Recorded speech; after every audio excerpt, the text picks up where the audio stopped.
आज की इस वीडियो में दोस्तों मैं आपको बताने वाला हूं कि अगर आपके फ़ोन पे ऐप के गिफ्ट कार्ड के बैलेंस में कोई भी पैसा पड़ा हुआ है और आप उस पैसे को अपने बैंक अकाउंट में लेना चाहते हो या फिर यूज करना चाहते हो तो ये आप कैसे करोगे। इस वीडियो के अंदर मैं आपको यही बताने वाला हूं। यहाँ पर मैं आपको बताना चाहूँगा कि गिफ्ट कार्ड के बैलेंस को डायरेक्ट यूज करने का कोई भी तरीका नहीं है। मतलब अगर आप किसी के डायरेक्ट बैंक में ट्रांसफ़र करना चाहते हैं या अपनी बैंक में लेना चाहते हैं तो ये आप गिफ्ट कार्ड के बैलेंस से नहीं कर सकते हैं, क्योंकि ये पैसे आपको फ़ोन पे ऐप के द्वारा कैशबैक के रूप में दिए जाते हैं। जब आप किसी को इस ऐप को रेफ़र करते हो तब आपको कैशबैक मिलता है, तो ये आपको फ़ोन पे ऐप के द्वारा दिए जाते हैं। इसीलिए आप इन पैसों को कुछ चुनिंदा जगहों पर यूज कर सकते हैं जो कि फ़ोन पे खुद डिसाइड करता है। साथ ही आप एक तरीके से आप इन पैसों को अपने बैंक अकाउंट में भी ले सकते हैं, उसके बारे में भी मैं आपको वीडियो के एंड में बता दूंगा।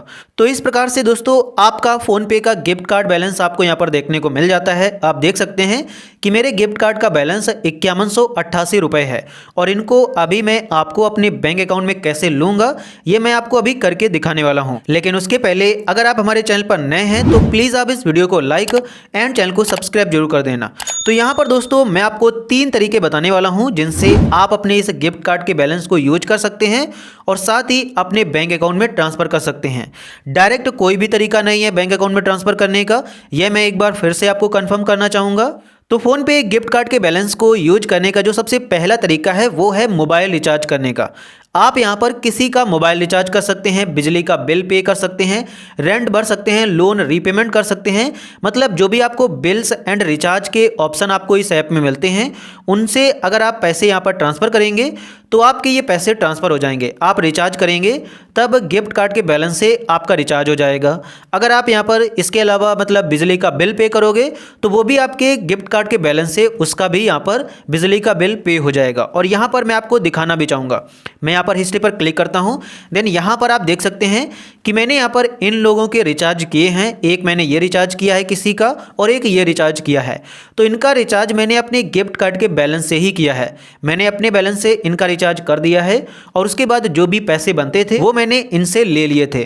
तो इस प्रकार से हमारा गिफ्ट कार्ड का बैलेंस भी यूज हो गया। और इसी प्रकार से आप भी इस तरीके का यूज करके अपने गिफ्ट कार्ड के बैलेंस के पैसों को खर्च कर सकते हैं।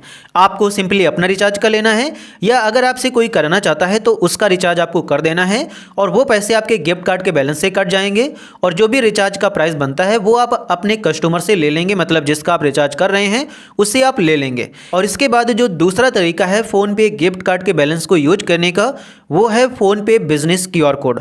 और मैं 90% इसी तरीके का यूज करके अपने पैसे खर्च करता हूं। दरअसल दोस्तों आप अपने गिफ्ट कार्ड बैलेंस को किसी को डायरेक्ट सेंड नहीं कर सकते हैं, लेकिन अगर किसी के पास फ़ोन पे का बिजनेस QR कोड है, मतलब उसका बिजनेस अकाउंट बना हुआ है, उसकी कोई शॉप है या भी कोई फिर वो बिजनेस करता है, तो उस बिजनेस QR कोड में आप अपने पैसे ट्रांसफ़र कर सकते हैं।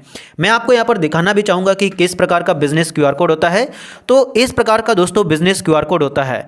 अगर आप किसी के शॉप में जाएंगे तो वहाँ पर आपको इस प्रकार का बिजनेस QR कोड देखने को मिल जाएगा। तो इस QR कोड पर आप अपने इस पैसे को ट्रांसफ़र कर सकते हैं। ये आपको ज़्यादातर शॉप्स में देखने को मिल जाता है और वहाँ पर आप जाकर अपने इन पैसों को ट्रांसफ़र कर सकते हैं, क्योंकि ये पैसे आपको फ़ोन पे सिर्फ बिजनेस QR कोड में ही सेंड करने देता है। तो यहाँ पर मैं आपको एक बार सेंड करके भी दिखा देता हूँ। मैंने यहाँ पर स्कैन QR पर क्लिक किया, उसके बाद मैं कुछ इस प्रकार से QR कोड को स्कैन कर लेता हूँ। उसके बाद अपना अमाउंट डाल देता हूँ, जितना भी मुझे ट्रांसफ़र करना है। प्रोसीड टू पे पर क्लिक करता हूँ। यहाँ पर आप देख सकते हैं कि सेलेक्ट हो गया है और जैसे मैंने पे पर क्लिक किया है तो यहाँ पर आप देख पाएंगे कि पैसे भी ट्रांसफ़र हो गए हैं। तो इस प्रकार से दोस्तों आप अपने इन पैसों को किसी के बिजनेस QR कोड पर भेज सकते हैं।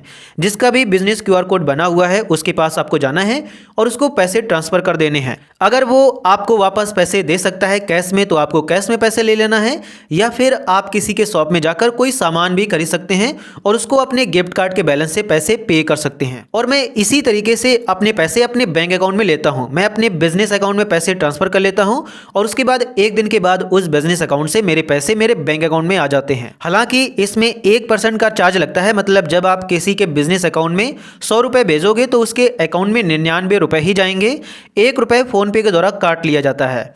तो ये दोस्तों दूसरा तरीका है। और इसके बाद जो तीसरा तरीका है वो है गोल्ड बाई करने का। फ़ोनपे में आपको एक गोल्ड बाई करने का ऑप्शन मिलता है। जब आप गोल्ड बाई करने जाओगे तो वो फ़ोनपे गिफ्ट कार्ड के बैलेंस से बाई हो जाएंगे, कोई भी रेस्ट्रिक्शन नहीं होती है। आप जितने का गोल्ड बाई करना चाहें आप गोल्ड बाई कर सकते हैं। और जब आप एक बार गोल्ड बाई कर दोगे तो उसके बाद जब आप सेल करने जाओगे तो सेल करने पर भी आपको पैसे मिलेंगे, वो डायरेक्ट आपके बैंक अकाउंट में जाते हैं, वो फ़ोनपे गिफ्ट कार्ड के बैलेंस में नहीं जाते हैं। लेकिन यहाँ पर मैं आपको बताना चाहूँगा कि जब आप गोल्ड बाई करने जाओगे तो उसमें 3% का जीएसटी लगेगा, मतलब 97 रुपये का गोल्ड बाई होगा। और उसके बाद जब आप उन्हें सेल करने जाओगे गोल्ड को तो उस वहाँ पर भी आपसे कुछ चार्ज लिया जाता है। मतलब ओवरऑल अगर बात करें तो अगर आप 100 रुपये का गोल्ड बाई करते हैं तब आपके बैंक अकाउंट में लगभग 94 रुपये ही पहुँचेंगे। तो अगर आप 6 रुपये यहाँ पर चार्जेस देकर पैसे अपने बैंक अकाउंट में लेना चाहते हैं तो इस प्रकार से ले सकते हैं। आपको गोल्ड बाई करना है, 24 घंटे के बाद आप उस गोल्ड को सेल कर सकते हो और जैसे ही आप सेल करोगे तुरंत वो पैसे आपके बैंक अकाउंट में पहुंच जाएंगे।